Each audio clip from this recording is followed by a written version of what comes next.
Ал Талдықорған қаласының бас жоспарына түзету енгізіледі. Бұл мәселеге қатысты қалалық және облыстық мәслихаттың оң шешімі алынды.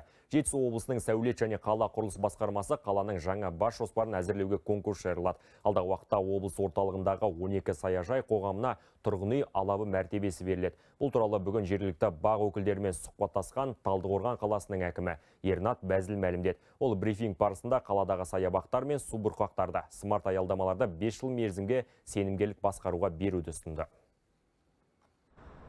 Шыбық шанышсаң жайқалып өсіп тал болған Талдықорғанда мыңдаған жасыл желек судан қаңсып қурақ балды. Шіліңгір шілденің ыстығында су бұрқақтар істен шығып, бюджет қаржысына салынған смарт аялдамалар жіті бақылаудың жоқтығынан бүліне бастады. Қала басшысы бұл түйткілді шешудің бірден бір жолы аталған нысандарды 5 жылға сенімгерлік басқаруға беру деп есептейді. Талдықорғанда жыл басынан бері жалпы аумағы 116 мың шаршы метр үй тапсырылды. Алайда қалада 16 мыңға жуық адам баспана кезегінде тұр. 2 мыңнан астам пәтер биылға біз өткізіп жатырмыз. Жылда 2 мыңнан астам пәтер өткізіп отырсақ, біз 3-4 жылдың ішінде очередті қысқартамыз деп жоспарлап отырмыз. Талдықорғанда әлеуметтік осал топтағы бір тұрғынның кезекпен үй алу үшін шамамен 10-13 жылдай уақыт кетеді. Ол әрине әділетті емес дейді қала басшысы. Оған кезінде 1200-ден астам пәтердің заңсыз үлестірілгенін қосыңыз. Соның тең жартысынан астамы бүгінде тұрғын үй комиссиясының және сот шешімімен заңдастырылды. Мемлекеттен өзіне тиесілі 10 сотық жерін ала алмай жүрген тұрғындардың саны 45 мыңға жетіп қалды. Жеке тұрғын үй естиміз ғой, соған ондай жерлер болмайды жаңа генплан бойынша. Көп қабатты 3 қабаттан бастап 12 қабатқа дейін,